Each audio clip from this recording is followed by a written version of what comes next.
would talk about this a couple weeks ago, and I've been in school and I haven't talked about it. So let's talk about applying to graduate school. First up, you gotta decide what you're gonna major in. And grad school is not like undergrad. Don't go in there like, I think I wanna do this.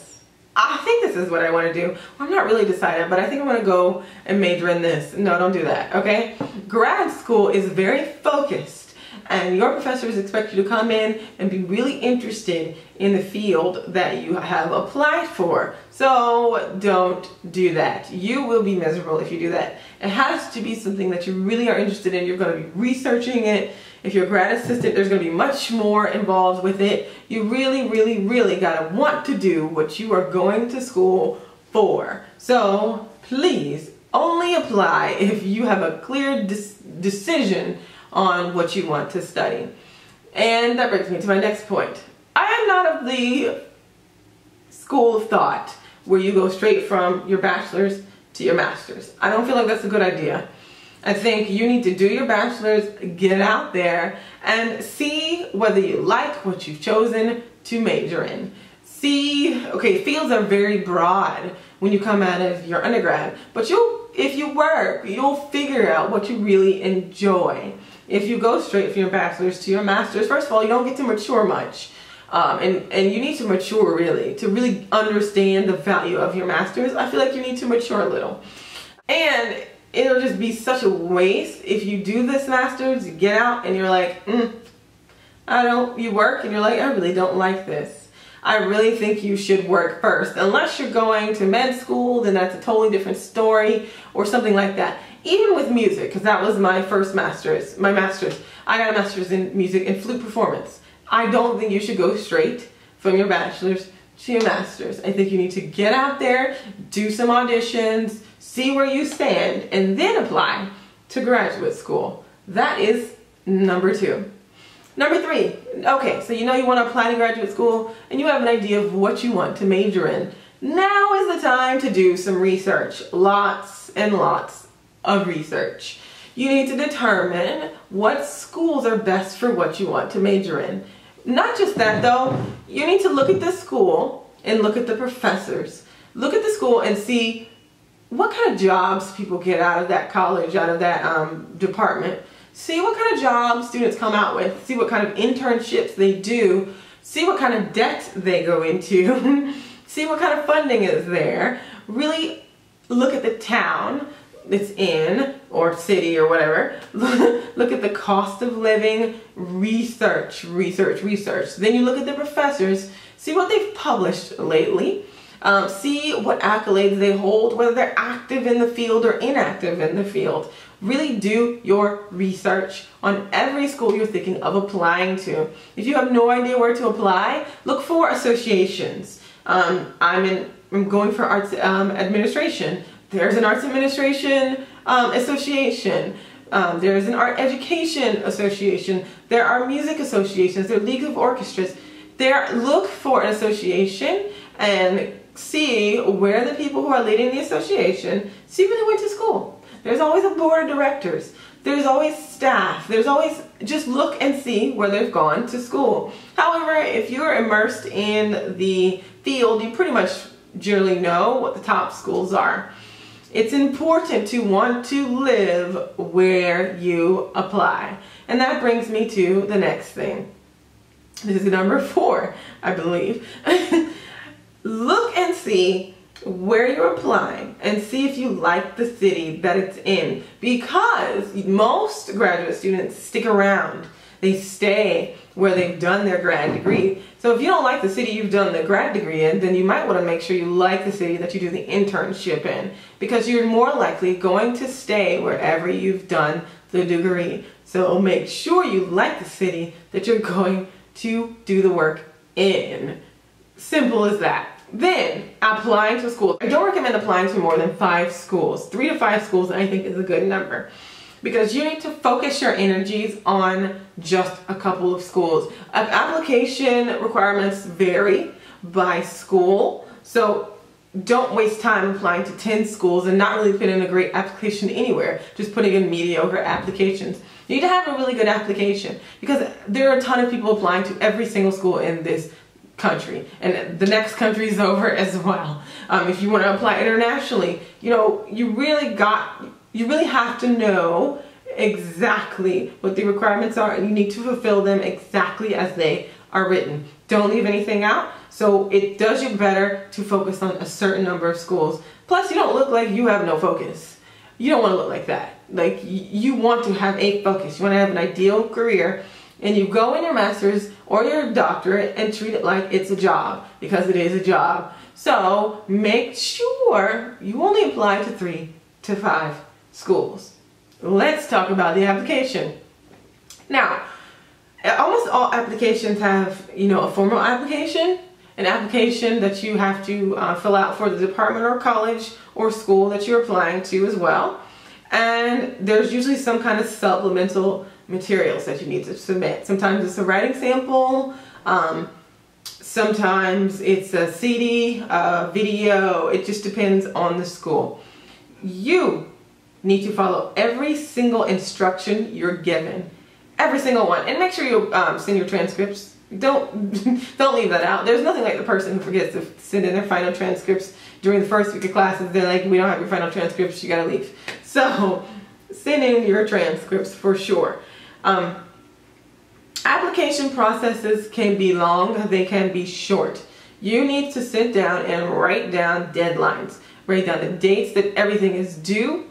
Get your recommendations in order. When you get your recommendations in order, get your writing samples in order, get your statement of purpose written and checked by peers, parents, colleagues, whoever. Get it checked and make sure you put the best application forward as possible. Don't have any grammatical errors. Don't have a resume that is not written well. Don't have a CV that is written well. Yes, you will submit a CV or a resume most everywhere you go. So be sure to put everything in that application that they ask you to, and they're usually online, and then you just upload documents or you send in your final transcript. The other school does. So make sure you fulfill every single requirement. As far as recommendations go, you need a recommendation from your current employer, whoever that is. You need a recommendation from someone from your faculty before, your undergrad degree, your master's. You need someone to recommend you, and then someone else. And I recommend that person be someone that can talk about your character, someone that can talk about your level of commitment and drive concerning your field, or some kind of story that says something about who you are. Because the other 2 recommenders are probably going to talk about your work ethic. So you need someone to talk about what a good person you are, or how driven you are, or something like that. Make sure you let your recommenders know at least 3 months, 2 to 3 months in advance that you need a recommendation. Send them all the information they need through emails, and if you can meet them in person, meet them in person. Talk to them about your intention with this degree and really sell yourself. Let them know that you really appreciate this recommendation letter and that you're going to school for a reason and not just because you don't know what else to do, which a lot of people do that. A lot of people work and they're like, I hate this, I'm gonna go back to school. No, let them know you have a purpose for going back to school. And then GRE or GMAT. I don't care whether you're going for music, whether you're going for social science, no matter what you're going for, you need to take one of these. Because a lot of funding comes from one of these tests. Even if it's not required for your degree, you really can get money from schools and outside sources if you make good scores. So in that vein, go ahead and study. If you don't study, your chance of doing well is lower. You might go in and get the average score, and then you've completely wasted your time and everyone else's time. Study at least 3 months out and make sure that you go into the test prepared to make a good score. The GMAT and the GRE are 2 very different exams. One is definitely harder than the other. The questions get harder as you answer them correctly, and they get not so hard as you answer them wrong, so then that messes with your mind. So make sure that you study study, especially if you've been out of school. You might not remember all the math, you might not remember all the English, you might not be prepared to take an essay, so make sure you study. It's important to do well in anything you submit. So you want to make sure that your scores are great so you can submit them, and do it in enough time that if your scores aren't great, you can take it again. You can study the parts that you need to study and take it again and do better. It's important. Some schools care about that score and some schools don't. For my degree this time, they could give a crap. They did not care at all. My funding did not come as a result of that, but it was a requirement that I take the GRE before entering the school, so as part of the application. So I needed to do it, and I needed to do it well. There was another school that I applied to that required the GMAT, and I needed to study for it and try to do well because it was part of the entrance. It mattered, and it mattered towards funding. So make sure you actually study for that exam and you do the best you can. Then if you get past that first application process, most schools have an interview. Interview is the point in which you sell yourself. Don't sit there awkwardly. Come in ready for small talk. Come in ready to answer and ask questions. Have a clear viewpoint on what you want to get from the program, because that is what the interview is about. They want to know what they can do for you and how you're going to make the program look once you get out, especially with your doctorate. You really represent the best of this institution that you're going to. So they really want to know that you have an idea of what kind of research you want to do, and they want to know that you are going to represent their institution well. My camera memory got full and I had to go, so I'm finishing this video the next day. But as you'll see it in one long stream, I'm just telling you because my hair changed, my face changed, my clothes changed, whatever. So, as I was saying, you're going to have an interview.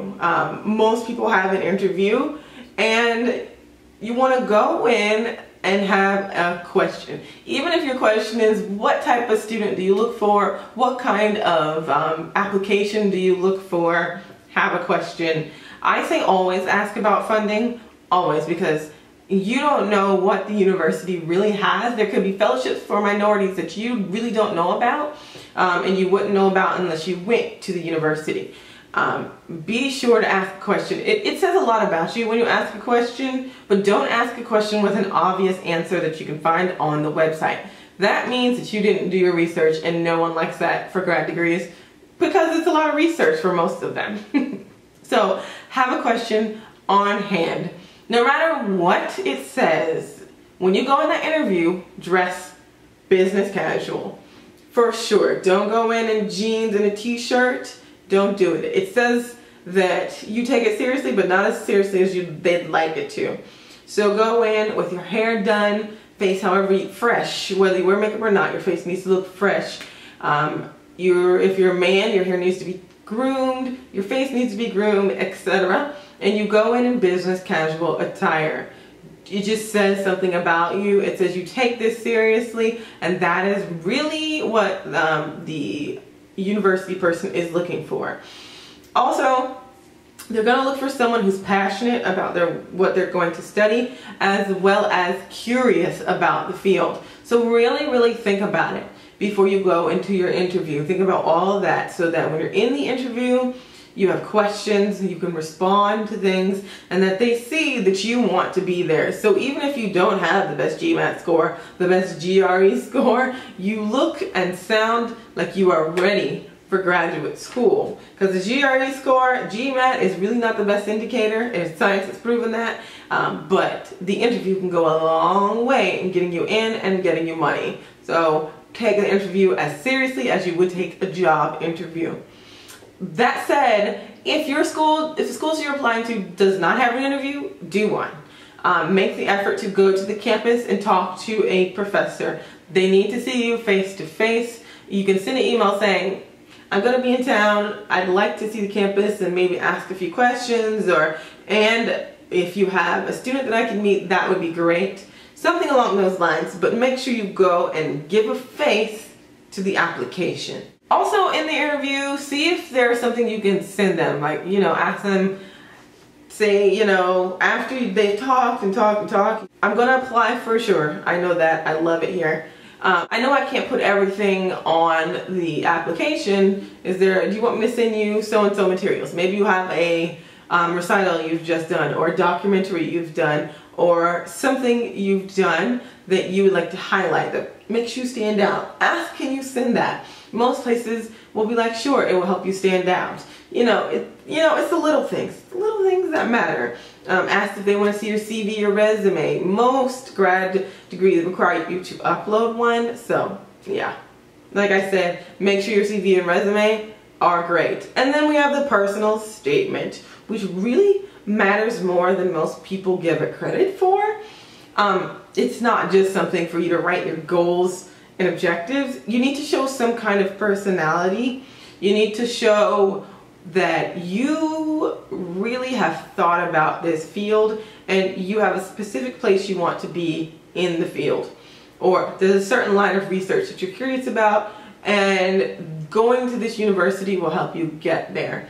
So make sure your personal statement says that not only why you're going to the university, but it says something about you. You know, you've been a leader all your life, so you're going to study arts administration. You know, something that says why you're going to study. And then be sure that you get it edited. Do not submit a personal statement with grammatical errors, no spelling errors. You know, grammatical errors are a little more forgivable than spelling errors. Spelling errors say you just didn't care enough. So make sure you don't turn in a personal statement with spelling or grammatical errors. And then you're pretty much done with the application.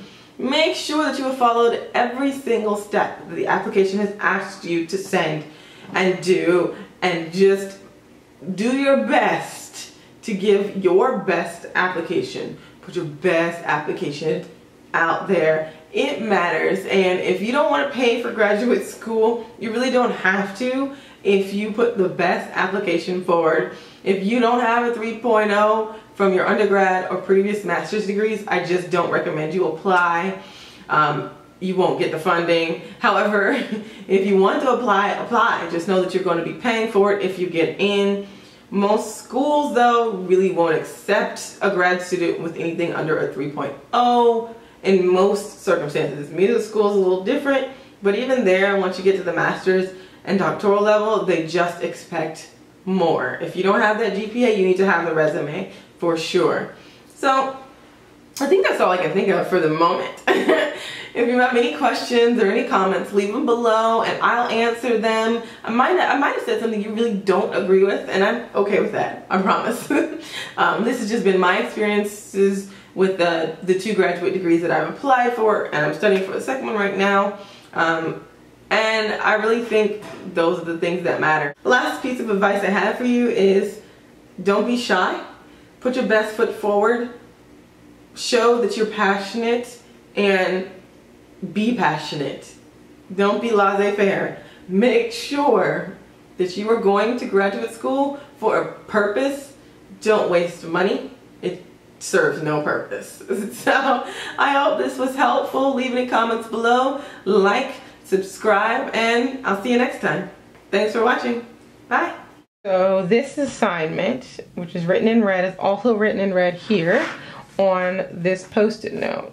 And this assignment, which is in light green,